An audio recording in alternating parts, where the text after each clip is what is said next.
Menyapa Anda kembali dalam program Bible Everyday. Hari ini kita akan lanjutkan terus pelajaran rohani kita. Kita sudah tiba di 1 Raja-Raja pasal yang ke-12.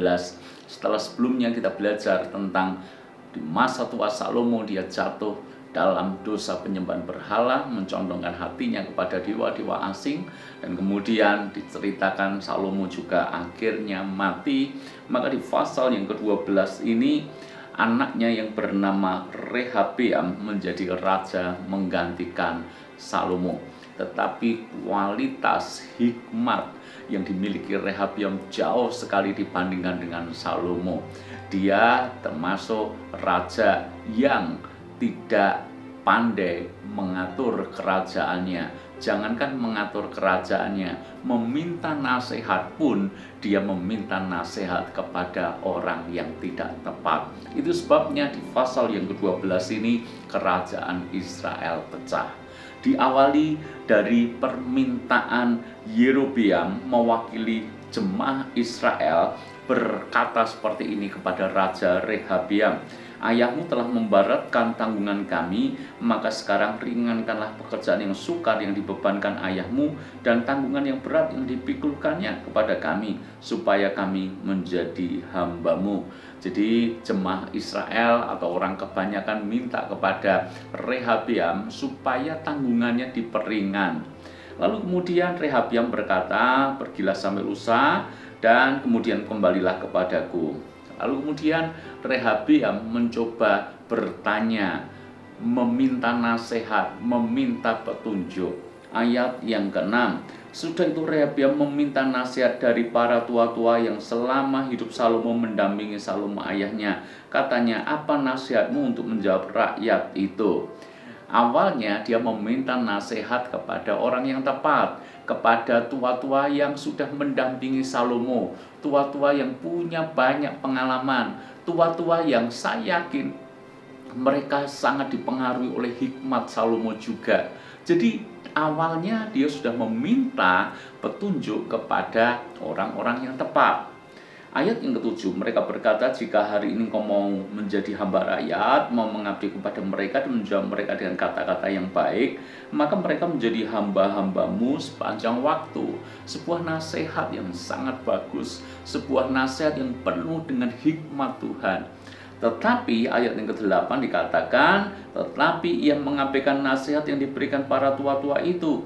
Lalu ia meminta nasihat kepada orang-orang muda yang Alkitab berkata sebaya dengan dia dan yang mendampinginya. Dia justru mengabaikan nasihat para tua-tua itu, dan sebaliknya dia meminta nasihat kepada orang-orang muda yang bahkan secara umur sebaya dengan dia, yang saya yakin juga secara pengalaman kalah jauh dengan para tua-tua itu, secara hikmat juga kalah jauh dengan mereka. Karena dia meminta nasihat kepada orang yang salah, maka ia pun mendapat jawaban yang salah. Sebab orang-orang muda ini memberi nasihat seperti ini kepada Raja Rehabeam untuk disampaikan kepada rakyat Israel. Ayat yang ke-13. Rakyat menjawab rakyat itu dengan keras. Ia telah mengabaikan nasihat yang diberikan para tua-tua kepadanya. Ia mengatakan kepada mereka menurut nasihat orang-orang muda, "Ayahku telah memberatkan tanggungan kamu, tetapi aku akan menambah tanggungan itu. Ayahku telah menghajar kamu dengan cambuk, tetapi aku akan menghajar kamu dengan cambuk yang berduri besi." Sebuah nasihat yang sangat bodoh, tetapi lebih bodoh lagi Rehabeam mendengar nasihat itu. Bahkan dengan arogan dia berkata kepada banyak orang Israel, "Kalau ayahku memberatkan tanggunganmu, aku akan lebih lagi memberatkan tanggungan itu. Kalau ayahku menyambuk, maka aku akan melakukan hal yang sama, bahkan dengan cambuk dari besi." Saudara-saudara, dia mendapat nasihat yang keliru. Dan akhirnya apa yang terjadi? Terjadi pemberontakan besar sehingga kerajaan Israel terpecah menjadi dua. Yang satu dipimpin oleh Rehabeam anak Salomo, yang satu lagi dipimpin oleh Yerobeam.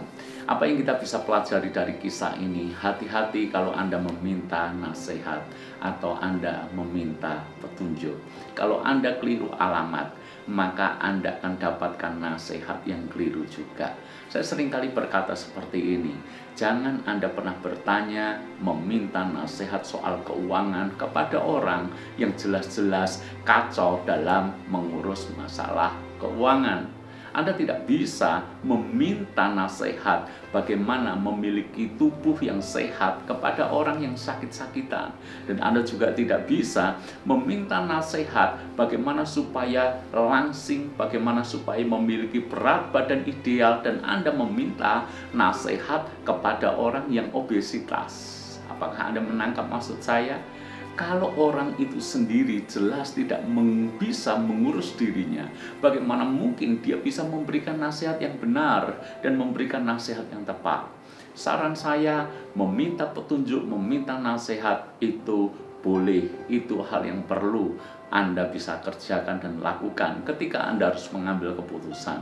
Tetapi mintalah nasihat kepada orang yang tepat. Mintalah nasihat kepada orang yang secara rohani matang dan dewasa. Mintalah nasihat kepada orang yang Anda kenal memiliki hikmat, memiliki insight yang tajam, yang nasihatnya tidak sembrono dan tidak ngawur. Saya yakin ketika kita meminta nasihat kepada orang yang berhikmat, orang yang takut akan Tuhan, maka kita pun akan mendapat nasihat yang bijak. Yang kalau kita lakukan itu akan berpengaruh secara positif dalam keputusan kita. Hari ini jelas sekali firman Tuhan mengajar kita, pergilah, mintalah nasihat kepada orang yang tepat. Tuhan berkati.